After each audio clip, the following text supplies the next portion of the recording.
नमस्कार। में आज मैं आपको अपने YouTube चैनल के माध्यम से समुद्र मंथन की कथा बताने जा रहा हूँ। अगर आपको मेरी ये वीडियो पसंद आए तो मेरे YouTube चैनल को लाइक, कमेंट और सब्सक्राइब करें।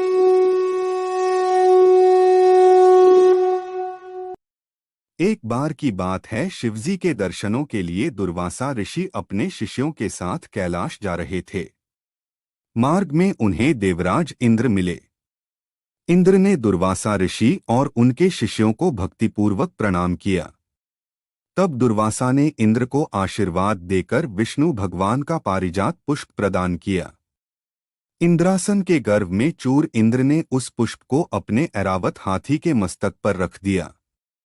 उस पुष्प का स्पर्श होते ही ऐरावत सहसा विष्णु भगवान के समान तेजस्वी हो गया। उसने इंद्र का परित्याग कर दिया और उस दिव्य पुष्प को कुचलते हुए वन की ओर चला गया। इंद्र द्वारा भगवान विष्णु के पुष्प का तिरस्कार होते देखकर दुर्वासा ऋषि के क्रोध की सीमा न रही। उन्होंने देवराज इंद्र को श्री लक्ष्मी से हीन हो जाने का शाप दे दिया।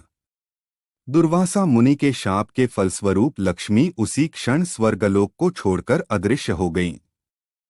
लक्ष्मी के चले जाने से इंद्र आदि देवता निर्बल और श्रीहीन हो गए। उनका वैभव लुप्त हो गया।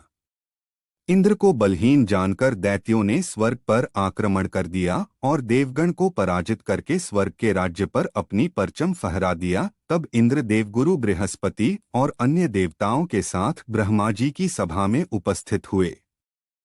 तब ब्रह्मा जी बोले, देवेंद्र, भगवान विष्णु के भोगरूपी पुष्प का अपमान करने के कारण रुष्ट होकर भगवती लक्ष्मी तुम्हारे पास से चली गई हैं। उन्हें पुनः प्रसन्न करने के लिए तुम भगवान नारायण की कृपादृष्टि प्राप्त करो। उनके आशीर्वाद से तुम्हें खोया वैभव पुनः मिल जाएगा। इस प्रकार ब्रह्मा जी ने इंद्र को आश्वस्त किया और उन्हें लेकर भगवान विष्णु की शरण में पहुंचे। वहां परब्रह्म भगवान विष्णु भगवती लक्ष्मी के साथ विराजमान थे। देवगण भगवान विष्णु की स्तुति करते हुए बोले, भगवान, आपके श्रीचरणों में हमारा बारंबार प्रणाम। भगवान, हम सब जिस उद्देश्य से आपकी शरण में आए हैं, कृपा करके आप उसे पूरा कीजिए। दुर्वासा ऋषि के शाप के कारण माता लक्ष्मी हमसे रूठ गई हैं और दैत्यों ने हमें पराजित कर स्वर्ग पर अधिकार कर लिया है। अब हम आपकी शरण में हैं, हमारी रक्षा कीजिए। भगवान विष्णु त्रिकालदर्शी हैं। वे पल भर में ही देवताओं के मन की बात जान गए। तब वे देवगण से बोले, देवगण, मेरी बात ध्यानपूर्वक सुने, क्योंकि केवल यही तुम्हारे कल्याण का उपाय है।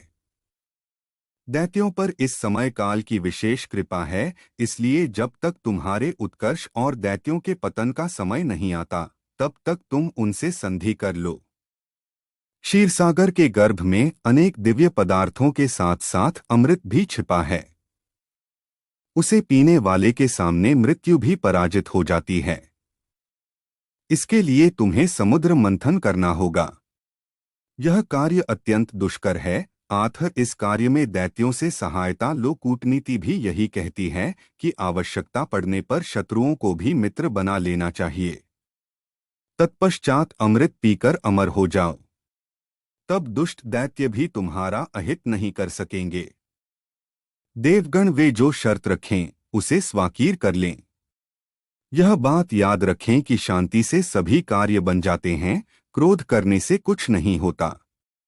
भगवान विष्णु के परामर्श के अनुसार इंद्रादि देवगण दैत्यराज बलि के पास संधि का प्रस्ताव लेकर गए और उन्हें अमृत के बारे में बताकर समुद्र मंथन के लिए तैयार कर लिया। समुद्र मंथन के लिए समुद्र में मंदराचल को स्थापित कर वासुकी नाग को रस्सी बनाया गया। तत्पश्चात दोनों पक्ष अमृत प्राप्ति के लिए समुद्र मंथन करने लगे। अमृत पाने की इच्छा से सभी बड़े जोश और वेग से मंथन कर रहे थे। सहसा तभी समुद्र में से कालकूट नामक भयंकर विष निकला। उस विष की अग्नि से 10 दिशाएं जलने लगीं। समस्त प्राणियों में हाहाकार मच गया। उस विष की ज्वाला से सभी देवता तथा दैत्य जलने लगे और उनकी कांति फीकी पड़ने लगी। इस पर सभी ने मिलकर भगवान शंकर की प्रार्थना की। उनकी प्रार्थना पर महादेव जी उस विष को हथेली पर रखकर उसे पी गए, किंतु उसे कंठ से नीचे नहीं उतरने दिया। उस कालकूट विष के प्रभाव से शिव जी का कंठ नीला पड़ गया, इसीलिए महादेव जी को नीलकंठ कहते हैं। उनकी हथेली से थोड़ा सा विष पृथ्वी पर टपक गया था, जिसे सांप, बिच्छू आदि विषैले जंतुओं ने ग्रहण कर लिया। विष को शंकर भगवान के द्वारा पान कर लेने के पश्चात फिर से समुद्र मंथन प्रारंभ हुआ। दूसरा रत्न कामधेनु गाय निकली, जिसे ऋषियों ने रख लिया। फिर उच्चैश्रवा घोड़ा निकला, जिसे दैत्यराज बलि ने रख लिया। उसके बाद ऐरावत हाथी निकला, जिसे देवराज इंद्र ने ग्रहण किया। ऐरावत के पश्चात कौस्तुभमणि समुद्र से निकली, उसे विष्णु भगवान ने रख लिया। फिर कल्पद्रुम निकला और रंभा नामक अप्सरा निकली। इन दोनों को देवलोक में रख लिया गया। आगे फिर समुद्र को मथने से लक्ष्मी जी निकली। लक्ष्मी जी ने स्वयं ही भगवान विष्णु को वर लिया। उसके बाद कन्या के रूप में वारुणी प्रकट हुई, जिसे दैत्यों ने ग्रहण किया। फिर एक के पश्चात एक चंद्रमा, पारिजात वृक्ष तथा शंख निकले और अंत में धन्वंतरी वैद्य अमृत का घट लेकर प्रकट हुए।